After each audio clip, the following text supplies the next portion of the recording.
Hi everyone, and welcome to Allied Health 102 Lab. And as I discuss with each class on Tuesdays and Thursdays, this is a hybrid class, which means that a portion of your classwork will be done in the lab on Tuesday if you're SO1 and on Thursday if you're SO2. And then another portion of what we learn in this lab class will be done online. And how we divide this up is based on what are the things that you need to have hands-on training. You need to see it done right in front of you, and you need to practice doing it in lab with me there to help you. What are those things versus what are things that you can learn online that go hand in hand? Someone said to me in lab, I already know how to do this, a lot of the sticking part, but what about this other stuff? Guys, I'm going to tell you, the other stuff is just as important. Learning how to do the skill of venipuncture and skin puncture is vitally important. You want to be able to do it and do it correctly. But all the stuff you do prior to it and after it is just as important as learning how to perform a really good venipuncture or skin puncture. So let's remember that everything we do in here, there's, like I've said before, there's a method to the madness. There's a reason why we do everything. And everything is important, okay? So I'm going to put all our lab PowerPoints up online for two reasons. One is you guys get to look back over this stuff and go back over things that we've done in lab because, like I've said to you before, repetition is the way you learn, right? Going over and over things. And number two, some of the stuff that we don't need to do in lab, but you still need to know that it's not really hands-on things, I can put in these PowerPoints on our online part of the course that you can learn online when you're not in lab, okay? So just to touch base with you guys, you know we had that worksheet 3A for graded homework on tourniquet time. And remember, all your boxes must be checked. And guys, those lines aren't just there to be there. They tell you exactly what you're supposed to do step by step. So make sure you're reading it, checking each box off as you're performing these skill procedures, okay? Practicing tying tourniquet with your gloves on over and over again in less than 10 seconds is what you want to do, okay? And then you've either already completed this task or you will most definitely complete it in this task in your next lab, is venipuncture one tube on the practice arm, okay? And if you've already done this in lab, which I know the Tuesday class has, then they have already checked all their boxes off, they've done their 3-point checks, and their lab partner has initialed off. The last thing is worksheet 3C, which is laboratory basics about gowning, requisitions, and hemolysis. Now these three things, you will get some basics in lab, but I'm going to go over it in great detail here online. So make sure you're watching these videos because in lab, I will touch on it, but it will be briefly because we want to quickly move to the hands-on stuff that we need to do face-to-face. And this stuff that you can watch and learn online, we'll leave for the online portion of our hybrid class. So remember, you have some assignments. Obviously, during COVID, you can't find my office, but I told you if you will write up something telling me what my office hours and all the ways that you can reach me and email it to me, you will be bonus points for that. I had an initial discussion up, and that discussion was to tell me something about yourself. That would account for your personal essay. Hopefully you did that. If you have not done that, this week is the last week to get this done. So if you're locked out of that discussion question, that's the personal essay on the lecture, then please let me know immediately so I can then open it up for you and you can have the opportunity to write your personal essay so you can get your bonus points. Post your pic. People have been asking me, where do I email it? You don't. I told you it's on Canvas. Go into your profile on Canvas and post a face shot of yourself. It's worth 5 extra bonus points, but it has to be done this week. Remember, you have 2 classes here, right? Your lecture class, okay, which is all online, and your lab class, which we're talking about right now, which is half online and half in class. Now, what do I need for my lecture class? Okay, for your lecture class, that's your black binder. You bought the 1-inch black binder. that then you took all the downloads that I gave you, 1 through 24, I gave you in the big manila envelope that had holes punched in it already, and your job was to buy the black binder, take all that information that was in that manila folder, put it in your black binder, buy some types of tabs so you could tab each section, chapter 1, study guides, whatever it may be, picture of the flower, which is all towards the back of that black binder. But also, guys, I'm getting you to tab these for 3 reasons. 1, if you tab them, then it will be easy for you to locate the information you need to locate, because I know we're all limited on time. I know you have other classes and other responsibilities.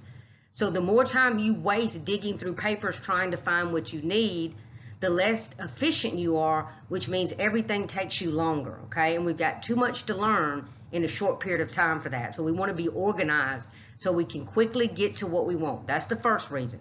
Number 2 is because it makes you stop and go through that black binder information. If you're looking for something like your colored picture of the flower that helps you with order of draw, I printed a color picture out for you, and it's in that information in that black binder. It makes you go through it, or you should go through it. Because I'm having a lot of students come up to me, and even though I've asked you repeatedly to get that stuff put in the black binder and tab it and know what you have, a lot of people have not bothered to go through all the information that's in the black binder and be familiar with what's in there. I'm not giving that to you just to give it to you. It's very valuable information that you can use to study to make sure you make good grades, okay? And the third reason is that you get points for it. You will turn it in, and I will grade it, and I will grade it on, did you fill out your review guides? Are the sections tabbed off? Are they in order? Are they in the 1-inch black binder, okay? So make sure you're getting on top of that. Make sure you're familiar with what's in your black binder for lecture. What else do you need for lecture? You have your phlebotomy handbook, your textbook, okay? Then you have PowerPoint presentations, just like this one, on your lecture class, okay, that you need to watch. And as you're watching them, you should have the review guides for whatever chapter you're watching in front of you, so you can fill out your review guides as you're watching the PowerPoint presentation in your lecture class on Canvas. You also have 2 journal articles, which are in the black binder information, and practice questions for you to practice answering the essay questions and study the bonus questions, okay? I gave you what the bonus questions are going to be. I gave you what the essay questions are going to be, and I gave you the 2 journal articles. If you take the time to read those 2 journal articles, and practice writing out the essay answers, you will be ready when the test comes. Also, all my bonus questions for bonus points on your test are listed in the black binder information. If you study those, you will make sure you nail every one of those bonus points. So what are we doing in lecture, right? We are reading chapters 1, 6, and 7 in our phlebotomy handbook, which is your textbook. You are watching the PowerPoint presentations on your Canvas course in lecture in chapters 1, 6, and 7. And as you're watching those PowerPoint presentations, you're filling out your review guides that are in your black binder. You're reading your 2 journal articles, you're practice writing your essay questions, and you're studying your bonus questions. That test will be on the 17th, and it will be online. Okay, lab. What do we need in lab? We have our white lab binder, right? I passed out to everyone on their first day in lab a white lab binder, and I went through it, and I explained to you how important it was for you to get very familiar with the white lab binder and what's in it. At the very front of your white lab binder is your chapters and your chapter reviews. So you should have already read chapter 1 and 2 at the front of your white lab binder and filled out the study guides. Study guide 1 is behind chapter 1, and study guide 2 is behind chapter 2. You should have been practicing your tourniquet tying. You should be checking your worksheets to make sure they're all filled out and checked off, because you will turn them in next Tuesday. If you're in SO1's class, And when we meet this Thursday for SO2, I will explain to you. But you will meet with me this Thursday on the 10th. The following Thursday after the 10th, when you come into class, we will have our first lab test, which will be on chapters 1 and 2. So you should have already done all that. You should have all your supplies, your black ballpoint pen, because the only marker, the only thing you should be using to fill out your worksheets are your black ballpoint pen. Don't use your permanent marker, don't use a pencil, don't use a blue pen, don't use a red pen. All worksheets in lab should be filled out with a black ballpoint pen. If you make a mistake, you only put one line through it, then put what you initially meant to write down in your initials showing that it was a mistake. Do not scratch through it, do not white it out. Okay? And remember, we're having that clinical packet meeting on that Friday in September, and it will be a virtual meeting. It's the 25th. Okay? So we went over this. Tuesday's class went over this, and Thursday's went over it partially.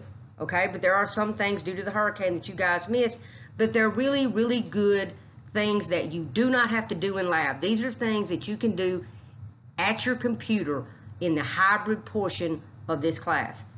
So properly putting on a gown, mask, and gloves, and properly taking off a gown, mask, and gloves.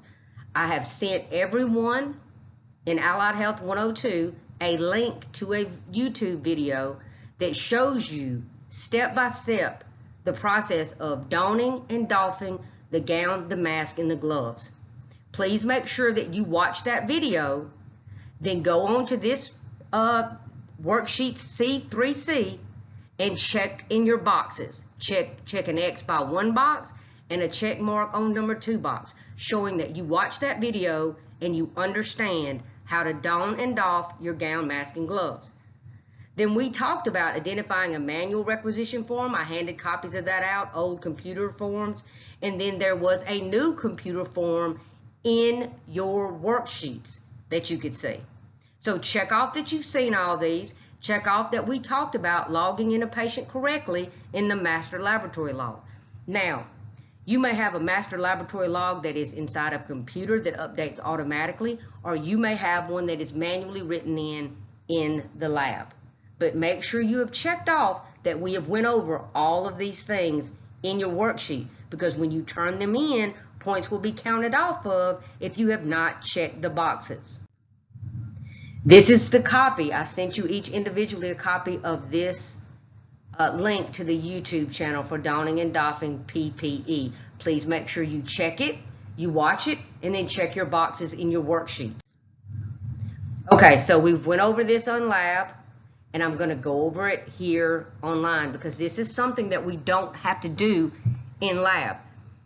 Now, Thursday's class, when you come in on the 10th, I will show you hands-on examples of this that you can hold in your hand and look at so you will fully understand, because I realize these pictures don't really tell the entire story. So don't fret. When we get in lab, you will get physical examples of hemolysis and other interfering substances that you can look on and hold in your hand so you will understand it.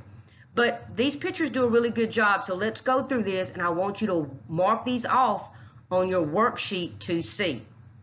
So you will I'm going to tell you to place a number, okay? So we see these tube examples at the top on the far right hand side. So the one that says slightly hemolyzed, that is tube number 2. If you see the first tube, we're going left to right, right? So the picture itself is the top picture, okay? And we're going left to right. So under slightly hemolyzed, I want you to put the number 2, because tube number 2 is the example of slightly hemolyzed. This is the way we grade hemolysis in a tube. We give it a grade from no hemolysis down to grossly hemolyzed. So in blank number 1 that says slightly hemolyzed, put the number 2 in that blank, and that's the tube that represents slightly hemolyzed. Number 2 that says moderately hemolyzed, I want you to put tube number 3 in that checkbox, because the third tube going from left to right is the one that is moderately hemolyzed. Okay? Number 3 that says grossly hemolyzed, I want you to put the number 4 for the number 4 tube. because that is the tube that represents grossly hemolyzed. And then on number 4, where it says no hemolysis, put the number 1, because the first tube you see going from left to right, that is the tube with no hemolysis. And that's how we grade that, okay? And hemolysis is what we refer to as an interfering substance, and I'll explain why. But we have other things that are considered interfering substance. So let's look at our next box under here that says interfering substances. So we're going to do it the same way again. We're going to start left to all the way to right, right? So the first one says lipemia. Lipemia, put a 1 there because that first tube that we see in that bottom photo is lipemia. Now I'll show you an example of this in lab for Thursday's class that haven't got to do the hands-on yet. This is going to look literally like milk. Lipemia is to build up fats in your blood, and so that it has a milky looking consistency to it. And I'll give you an example in lab. So by 1, lipemia, we're going to put 1. Next to hemolysis, we're going to put 2 because we've seen some example of hemolysis. But in this bottom picture, that second tube is an example of hemolysis. Our third tube says turbidity. We're going to put tube number 4 because if you'll see that last one over to the far right, that tube all by itself, that's a tube that shows an example of turbidity. Turbidity is just cloudy, right? You can have a turbid urine, you can have a turbid serum or plasma sample, and it's just a sample instead of it being clear. Like if you see those tubes at the top where we were grading our hemolysis, and our first tube over to the far left-hand side, we said that's the tube with no hemolysis. You'll see how clear that serum is. You can almost see through it. A turbid sample, like our example down in the bottom over to the far right, would be cloudy, okay? And then number 4, we're going to put the number 3 in that box because that's the third, going from left to right, that's the third sample we see in our bottom picture. Icarus deals with our liver, and it looks almost like a fluorescently green color, okay? And these all affect the color or clarity of our serum or plasma sample. And because they affect the color and clarity of our plasma or serum sample, they are referred to as interfering substance. Okay, so talking more about hemolysis, there's 2 ways hemolysis can occur. In vivo, which means it's happening inside your body, or in vitro, which means it's happening outside the body. Okay, so if you're hemolyzing inside your body, that's from something that's happened to you. And that can be everything from a snake bite to having burns, a severe bacterial infection, all the way down to artificial heart valves. All these things listed here are things that can be going on with the patient that causes their blood to hemolyze inside their body. In vitro, like I said, means outside the body, and these are things that are done outside the body that will cause the sample to be hemolyzed. Like if you draw the blood up too fast through a needle, when you're pulling that plunger back on the syringe, if you pull it back too hard and fast, as those little red cells are coming through the bevel of that needle, they would just get ripped apart, okay? If you don't allow the alcohol to dry on the skin and you start drawing the blood, it could possibly hemolyze the sample. If you, instead of gently inverting your tubes, if you shook them vigorously, or if you pipetted the blood too vigorously, okay? If it froze the blood cells, all these things could cause, centrifuging them too fast, could cause the cells to rupture and cause hemolysis. We want to always make sure that our centrifuge is spinning at the correct RPMs, because if it spins too fast, or if you let that blood spin for too long, either one of these things can cause hemolysis, which would then cause you to have to go back and re-stick your patient, which no one wants.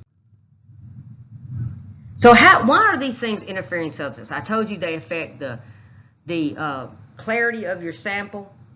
So how does that work? Okay, so the thing we need to remember is that red color blocks the light that could pass through a sample. You know, the darker something is, like tint on your windows, would block the amount of light that could go through, okay? And the way our chemistry analyzer works is it counts the amount of an analyte that's present in that serum or plasma off of how much light goes through it. So the higher you're looking for what's an analyte? It's anything we're testing for. If we're testing your glucose, if we're testing your sodium, your potassium, all three of those things, the glucose, sodium, potassium, are all individual analytes that we test for. Analyte is just another word for something some chemical that we're testing for in the blood, okay? And the chemistry instrument works. It knows how much analyte is in that serum or plasma by the light being shined through it. So if that serum or plasma has a red color to it due to hemolysis, it's going to affect the amount of light that can pass through it, which could then give us an erroneous result, right? Another way we need to look at it, and we're going to show on a different side, is that when these RBCs bust, okay, whether they sit there for too long in the tube and they die and bust and release all the stuff that's inside them out into our serum or plasma, or whether we ruptured them as we were drawing them and they released all of their analytes into our serum or plasma. Not only does it affect color and clarity, but it affects the amount of certain analytes in our serum and plasma, which could give us erroneous results, which we don't want. So here are those review questions, and we've talked about these in lab. These are an excellent way for you guys to use these things to study at home. So I'm going to clip through each one of these questions kind of quickly, but you guys can take the time to pause these slides and check yourself to see if you're getting the correct answer. This is a great study tool.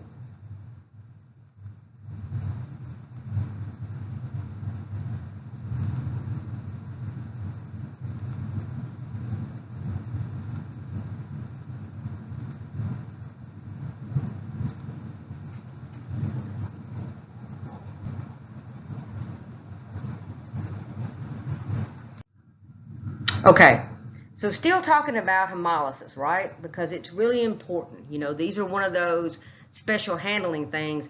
We need to make sure that when we're collecting our blood samples and when we're processing our blood samples, that we don't do anything that would cause hemolysis, right?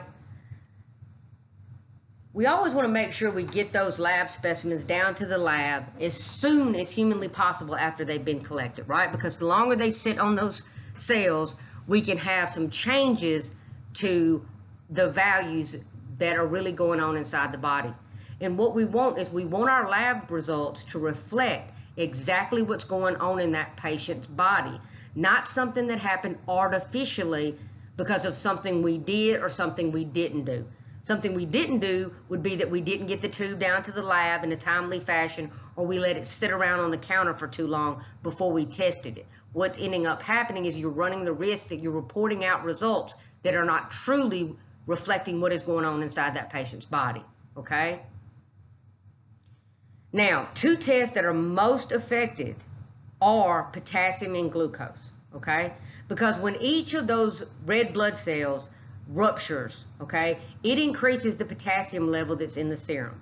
There is 20 times more potassium inside the red cells than there is in the serum itself. So over time, more and more potassium is released into the serum, causing the test results to be falsely increased. And you'll see how this could be. If you see in our first sample right there, we see our serum at the top, and you see the two little K's because K is the symbol for potassium, right? And we see there's a little bit of potassium in our serum, and we would test for that, right? But if you see the picture down at the very bottom, there's a red cell there with a whole bunch of K's in there because it has a much higher, 20 times more potassium inside that cell than we see up there in our serum. And let's just say that it's just sitting there and sitting there and sitting there. Then all of a sudden, it swells and then it busts and it releases all that potassium that's inside that cell into the serum. Now, if we run that and report out that potassium result on that person, we're reporting out a false result, but it'll be falsely increased, okay? Now, glucose tests are also effective.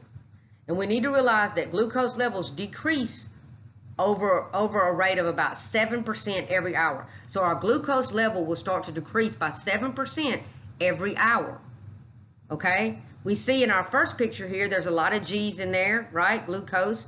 And then as it's set around for a whole long time, right, we have less glucose.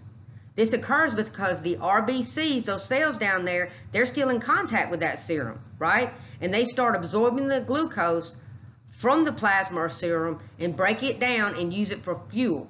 Now that process of breaking that glucose down and using it for fuel is called glycolysis. That's why we like to use that gray top tube in our toolbox. Okay, I see our phlebotomy tray as a toolbox, and there's lots of things on there that we can use to help us do our job better. And if we want to stop that process of glycolysis, and we know we're going to glucose on someone, using that gray top tube is the best tool in our toolbox for that, because the gray top tube has more than one additive. It can have sodium fluoride in it, which is a preservative. It preserves the glucose and stops the glycolysis process so that the glucose stays more real, reflecting what is going on inside the patient's body. Most of the gray top tubes also either have one or the other. They either have EDTA or potassium oxalate. Each one of those is an anticoagulant, which helps us with turnaround time. Not only do we stabilize our glucose to get the best glucose result we can, but we don't have to wait on it to clot, so we can spin it down immediately and get our results out quicker. Okay? For our lab results to be accurate, blood cells must be separated from the serum or plasma as soon as humanly possible.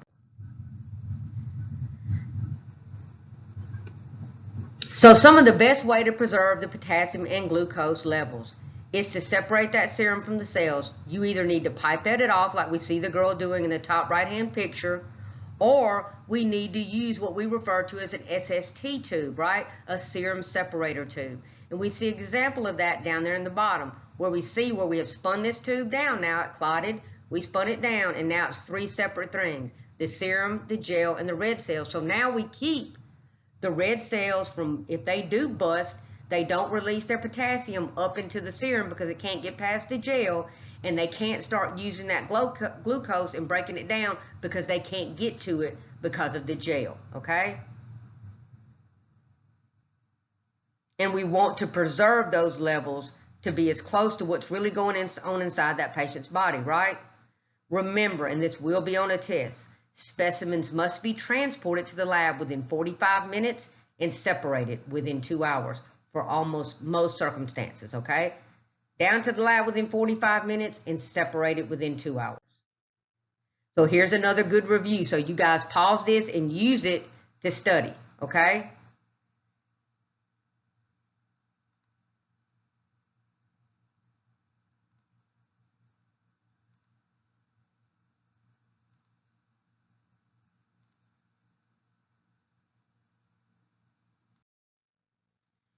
Okay, so we did worksheet 3B, right? Venipuncture on the practice arm. Okay, and so I think everyone's gotten this done. I will touch base with Thursday's class, but I'm pretty sure they've got the practice arm done as well. I think we've got to move on from this, but we will get plenty of practice in. If Thursday's class has not practiced this, we will, but I do believe you guys have already gotten this one done. But this requisition slip, right? This is very important. This can be a paper requisition, or it could print out from one of our little printers that has the little barcodes on it, the stick labels that we can pull off, right? So you always want to check this requisition and note the patient's name, date of birth, age, sex. They'll have their hospital number there on there, some type of usually a tracking number. It'll show you what room they're at, right? So we know we're going down to H221 and we're going to stick Jane M. Doe, right? And we see her date of birth and all that. Now, what's the doctor ordered here? That's what the rec tells us. It tells us that it's a CBC with a diff, right? A complete blood count with differential. So what section of the lab does this go to? It goes to hematology. And these are, if you're not putting these together, you're not studying enough, guys. I can prove it to you. I proved it to the Tuesday class today. Okay? You just need to go over this stuff over and over and it will start clicking. So we know our CBC with a differential goes to the hematology department. So what color top tube do we draw for a CBC? We draw a purple top, right? And we would write purple top in that blank. And what's our specimen source? Venipuncture, right? Venous blood, because we're drawing out of the vein. You're always going to put a check mark on one of these stickers that you know goes on the tube, which will be the top one with a barcode.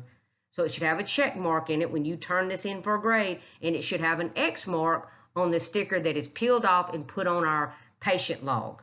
Okay, and you have an example of a patient log in your worksheet packet that you will then in turn put X's on, okay, to show that you know that this is the sticker that goes in the patient's log and this is the sticker that goes on the tubes.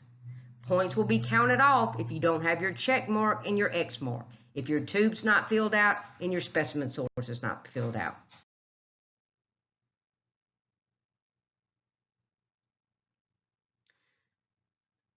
In the rec, you're always going to look to want to see, did the doctor order this stat? Did he order it fasting? You'll see the name of your doctor, all that kind of stuff, right?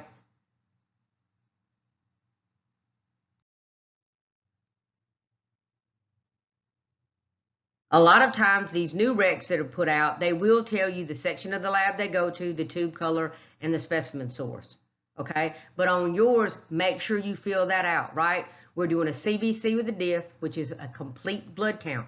And your profiles and panels test is coming up. What is in a CBC?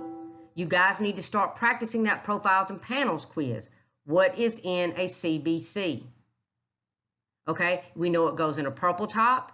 We know it goes to hematology, right?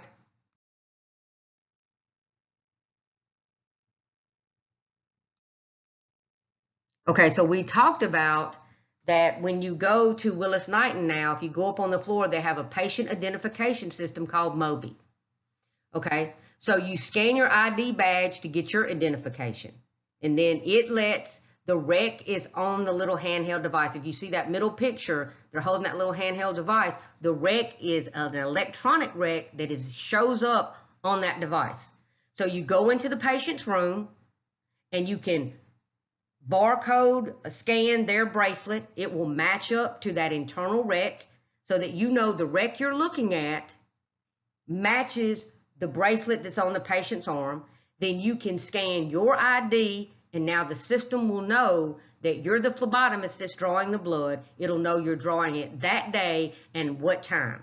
So then you draw your specimens, and you see that picture down at the bottom. They've already drawn their purple top tube. The blood's in their hand, and now it's printing out its label that has its basic 6 information on it. You peel that label off. It'll be on your little roll-around cart that you have in the patient's room, and then you put that label on your tube.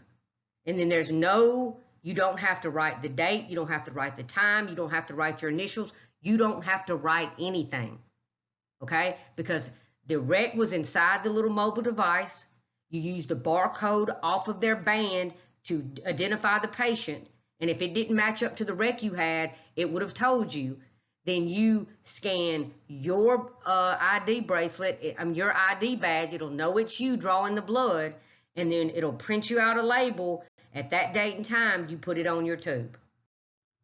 And we never label our tubes before our blood is drawn. Okay, when we're doing our practice arm, okay, we clean our hands, right? We apply our gloves. We perform our 3-point check where we introduce ourselves. We ID our patient. We do our medical interview. Guys, exactly what you need to say in the exact order you need to say it is listed numerous times in your worksheets. You should be pulling those worksheets out when you're at home, and you should be practicing your identification, your patient identification, and your medical interview so that you will know exactly what you're supposed to say and exactly in what order you're supposed to say it. Now, if you were in the hospital, you'd be up on the floor with your patient. But of course, for outpatients, you'll place your patient in a safe position with the armchair snug in place against the patient's stomach to prevent them from falling out, right? Make sure they're comfortable. You use really good customer service. Okay? Now, you would be doing worksheet 3A, your tourniquet tying practice, for homework. I get you guys to take a pair of gloves home, and I tell you to practice. Make sure that each one of those boxes on 3A, 1 through 6, is checked off for all 5 times. Now, you can practice tying that tourniquet more than 5 times, but for your homework, you need to practice and make sure you check each and every check box. Now, guys, I didn't just put that stuff in there for you to check box it. I put it in there so that you could read it over and over again, so you would know exactly what to do in what order to do it in. The more you practice tying the tourniquet, the more you practice acting out loud your introduction, your patient identification, and your medical interview, the more you practice holding stuff in your hand and going through these steps one at a time, the better you will be when you're in class. Okay? So as always, the first thing we do, we don't know what we're doing, right? We walk in to see the patient. We don't know if we're going to have somebody that's going to have really good veins, really bad veins. We don't know if the veins are going to be really good in the left arm or the right arm or the left hand or the right hand. We don't know if they're going to be really hard to stick and we're going to need a butterfly, or if we're going to need a syringe, or if we're going to be able to use a vacutainer. You don't know yet. So the first thing you do is put the tourniquet on the patient's arm, okay, which you need to be able to tie that tourniquet within 10 seconds. Get your patient to make a fist. Then we look for our vein, okay? We identify the best vein by touch, not sight. We need to feel that vein, and you have to visualize where it is, which way does it run, how deep it is. Really practice that art of visualizing where the vein is, okay? Then the minute you find your vein in the left or right arm or wherever you may find it, and you see this is a good vein and you know you're going to be able to use a vacutainer, a normal vacutainer setup, then you pop that tourniquet. We do not want to leave that tourniquet on our patient's arm. Then we get out our 2 alcohol prep pads and nothing else. We clean with concentric circles the whole width of the arm, starting at the point where we visualized that our needle was going to go in our vein. And then we clean the index finger on our non-dominant hand, starting at the tip, working our way down to the first knuckle. Remember, we want to move that bacteria out and away. We don't want to drag the bacteria back to our site where we're going to put our needle in, right? And then we let it air dry. Because remember, if we leave out wet alcohol on there, it could cause hemolysis first. It could sting the patient. Third, it hasn't been able to do its job. The alcohol kills more bacteria if it is allowed to sit there and completely dry. So that we maximize our time, right? While that's drying, then now we know we're using a vacutainer needle. Now we know that we're doing the left arm. So now we can go ahead and get all our equipment together, right? We know from our rec, right, that we're drawing a CBC. So what color top tube do we need? Purple, right? What department of the lab does it go to? Hematology, right? And it has an additive in it. What additive is in our purple top tube? EDTA, right? Which is an anticoagulant, and it prevents the blood from clotting. Because we're going to do a CBC, right? A complete blood count. We want to count all the red cells and the white cells and the platelets. Well, we can't do that if it's clotted up, right? So we have an anticoagulant in that tube. So now that we have all our equipment together, we're ready to go. It's completely set up, okay? We don't want to then tie the tourniquet and then have to put the needle in the holder. You want everything ready to go. Then we retie our tourniquet on our arm. We use the index finger of our non-dominant hand to feel. We get them to make a fist and start. We know where it is, and we're going to go back to that area that we cleaned with our clean finger and wait on that vein to pop up for us. Which way is it running? Visualize. Then we quickly, because we don't want to leave the tourniquet on there too long, right? We quickly pick up our needle with our tube in it. That's when we take our cap off. It goes in the clean pile, right? Pull our skin back to anchor that vein. We're going to go into about a 15 to 30 degree angle, smoothly and quickly. We're going to insert our needle with the bevel up, right? And you'll see some examples down here. We don't hold it like we're giving a shot with our thumb at the bottom.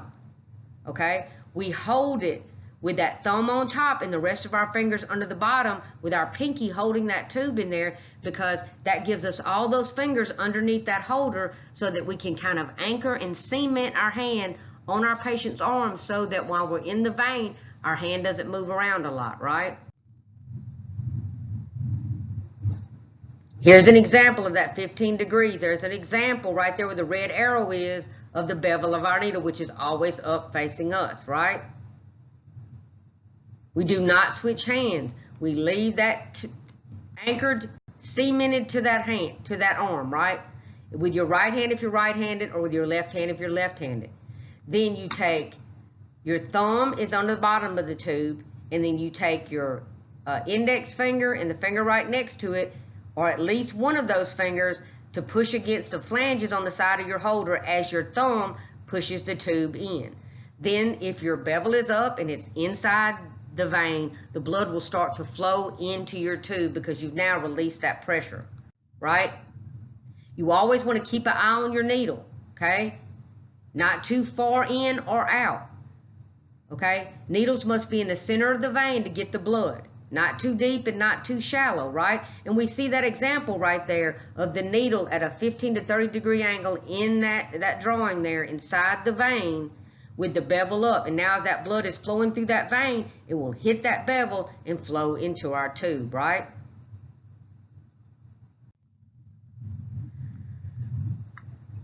So now the tube is almost full, so then we'll release our tourniquet, get them to release their fists. But you want to do that while the needle is still in the patient's arm. It'll still be filling.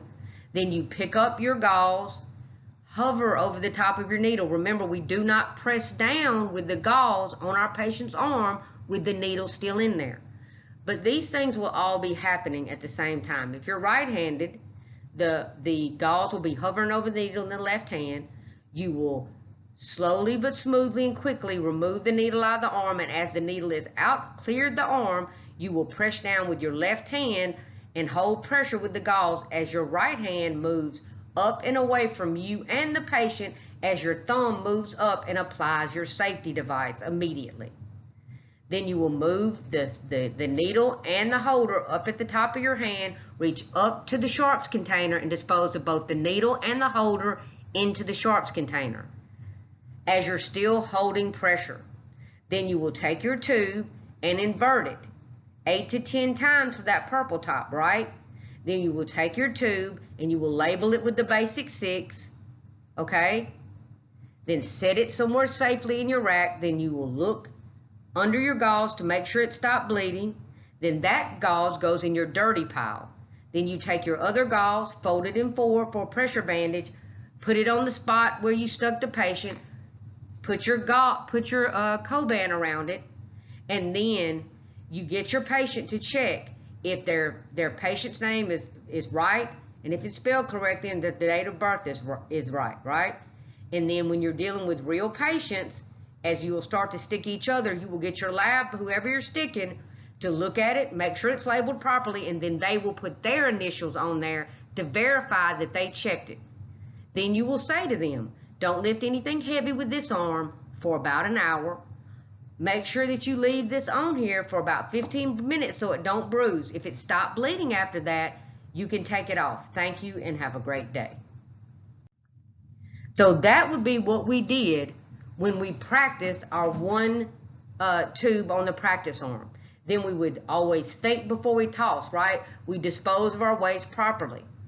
If it is a sharp needle, if it is a needle, first and foremost, all safety devices would be applied, and then they would be put in the sharps container that we have all over the walls in our lab, okay?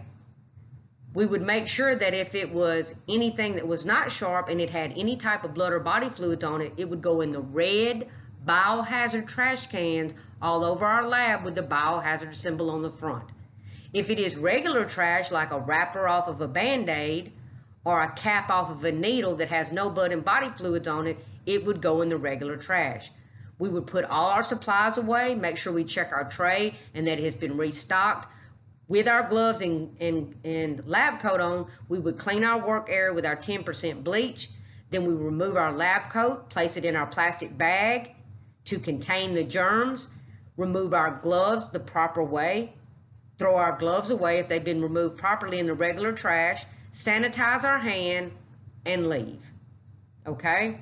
So that's what we would do there, and we are going to, if you haven't done the one tube, you will do it on your next lab. And I think Thursday's already done that. I know Tuesday has. And I'm pretty sure Thursday has.